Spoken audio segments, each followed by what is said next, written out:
Hey guys, man, just taking a break. Been out here working. It is hot. Wind's blowing, so it's not quite as hot as it was yesterday.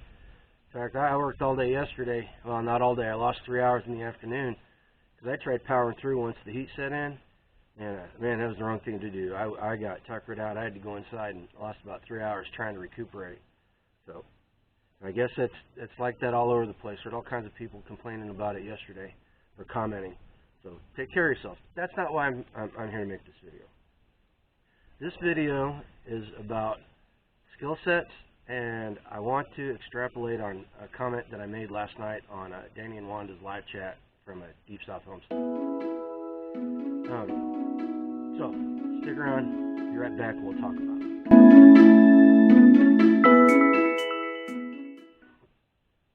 Hey, welcome back to Grumpy Acres. Now, like I said, I was out working. Yesterday, I took care of the chickens and goats. I trimmed a tree. I worked on the chicken coop. Did some cut a window in and got it put in. I worked on the truck. I shot some video, which I ended up throwing away because it didn't turn out the way I wanted it to. Ran the Bobcat. So what's that? 6 or 7 skill sets that I used yesterday, and I'm not saying that to brag. I'm trying to make a point with it. You know, on the homestead, we've got lots of tools that we use, and our skills are a tool. We keep them in a tool bag, and we use them to take care of the problems around the homestead and move it forward. So if you're a new homesteader, or even if you're, I'm going to address preppers too, because you know what? If you're a prepper, the logical progression will take you to being a homesteader. If you're motivated and if you're doing it the right way, it'll eventually take you there. And maybe we'll do a video about that later on. But for right now, we're just going to talk about skill sets. You need to start learning skills, and you need to get as many different skill sets into that toolbox as you can get. And you don't have to master any of them, but you need to be able to be conversational in as many topics as possible when it comes to the skills you need around the homestead. You know, and if you're new to it, or even if you're not, and you're trying to expand your toolbox, you know, there's a whole bunch of different ways we can go about it. You know, you're on YouTube right now. I call it YouTube University for a reason. You can learn almost anything out there, and it may not make you an expert in it, but it'll definitely get you from point A to point B. You know, you can read books, get audiobooks. You know, I'm a big proponent of going to the library because most library systems have a really extensive collection of homesteading and farming and agriculture and gardening and all those types of books. They've got really extensive collections, and they're free. You know, you read them, and what I used to do back in the day before I ran out of library space was I would go to the library and I would check out a book, read it, and if I liked it and I wanted it in my library, I'd go out and purchase the book, and that way I could vet a book and see if I wanted to use it. Another way to do it is pay for classes.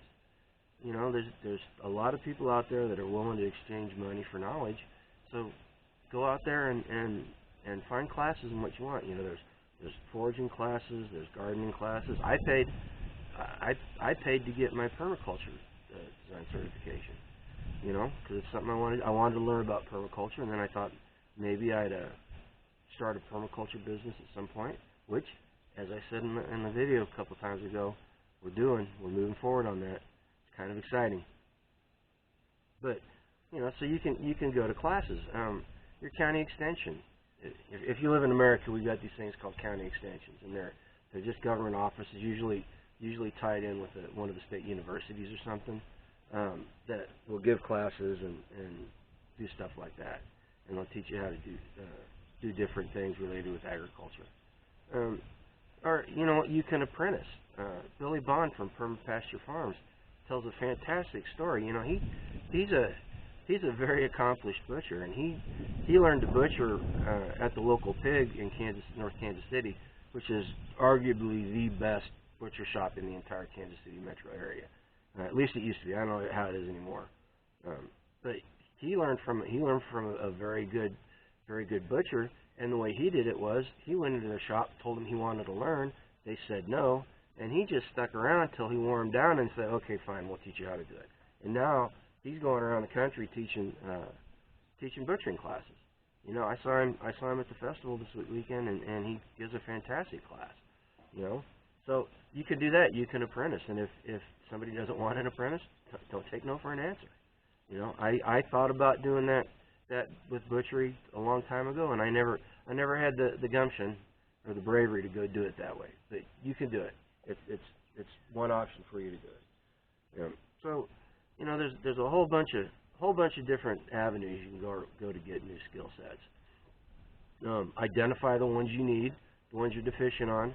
You know, and so like I know rudimentary electrical work. I also know enough to know that I could kill myself doing it. So I pay somebody to come and do that. You know, in a pinch I can make it work, but I'd rather have somebody that knows how to do it that's not going to end up getting killed or burning down my house. You know? So stuff like that. You know, things that are outside of our abilities, if you will. You know. But you should at least be conversational in the topics, and so that's you know we use the term modern self-sufficiency around here, and you know people talk about being self-sufficient, and I'm a firm believer that in modern day America you cannot be truly self-sufficient. There's just too many things that we don't have the capability of making ourselves. That's why we need community. You know, that's why community is so important, because we may not be able to make it, but somebody down the road may be able to. We can barter for it and trade for it. You know, and the larger the community, the larger the set of skills in it, and it does that. So that's one of the main reasons why we're driving for this intentional community idea. You know, but modern self-sufficiency is being able to take care of as many problems on the homestead with the skill set, tools, and material that you have on hand. All right. So if you have the tools and material on hand, but you don't have the skill sets to use them, then it's kind of worthless, and you're not even close to being self-sufficient in any sense of the word. So that's all I got to say about skill sets.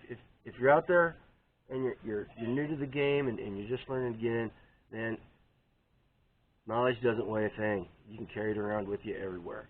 You know, so even if you have to uproot and move someplace else, you still got what's locked in here, baby. Okay, so done talking about skills. Now I want to elaborate on something I said last night. Actually, Yoda typed the comment in, but I was standing there listening to the live cast that Danny and Wanda did last night, and I made a comment. And for anybody that didn't watch it, Danny was talking. Apparently, somebody had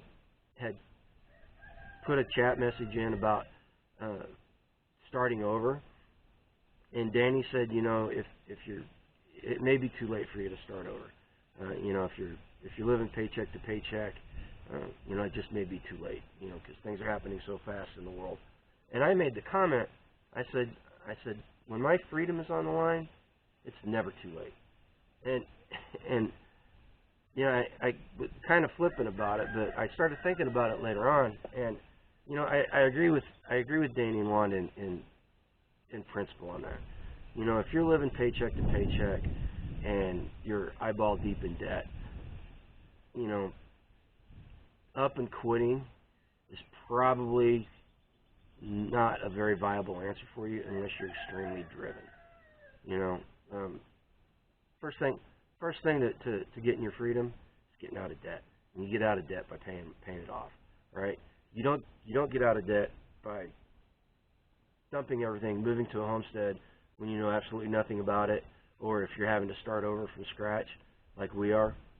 You have absolutely no business doing that, because all you're going to do is drive yourself deeper into debt, and that's the absolute opposite thing you should be doing. Okay, so I agree in principle with the idea that if you're living paycheck to paycheck, you've got debt, that your options are kind of limited.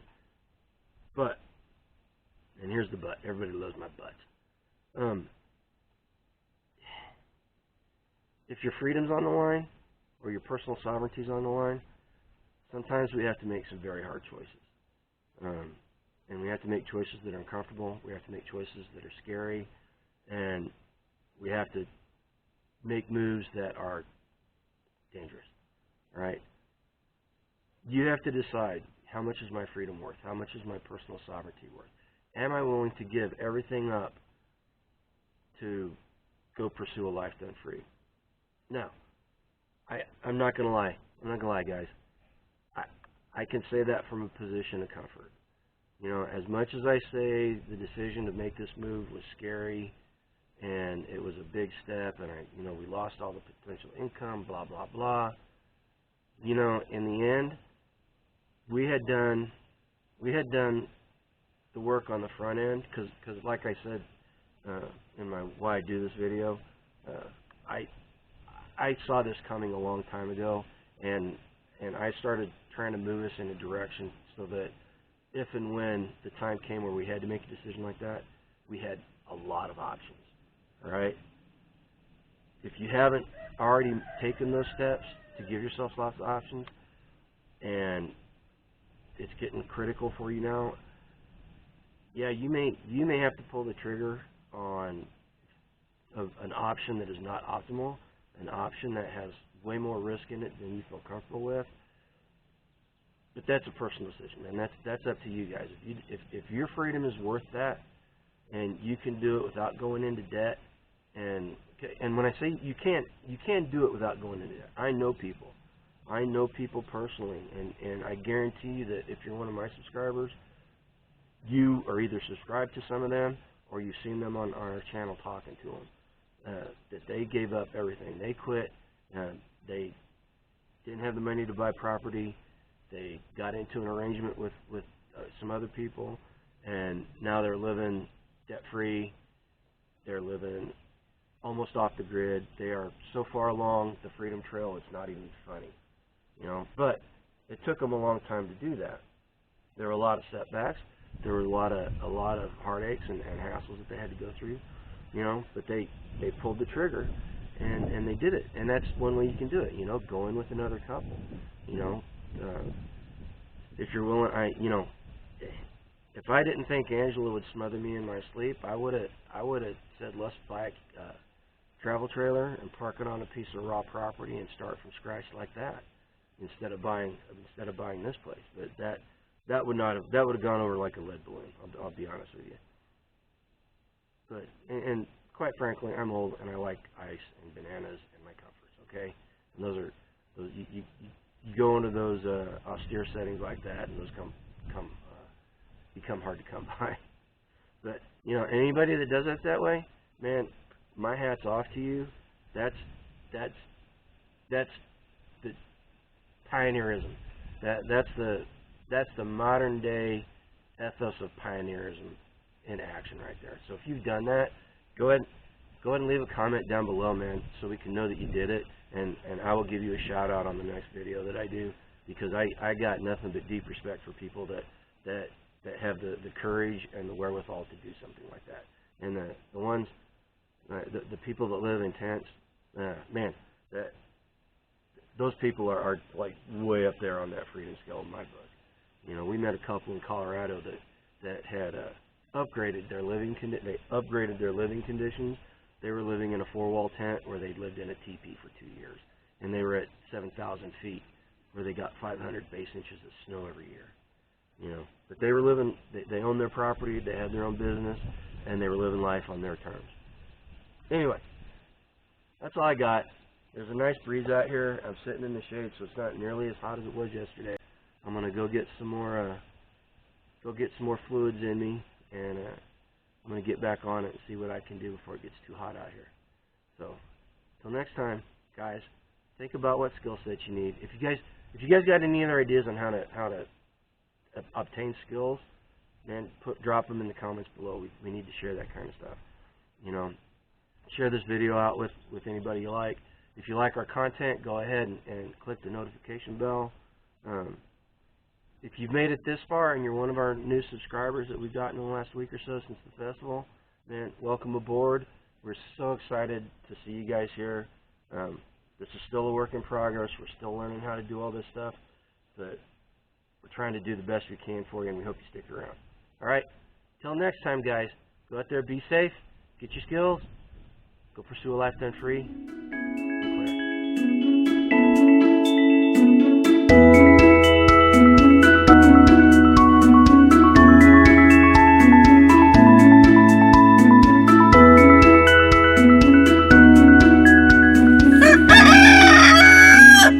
Thanks, Milo.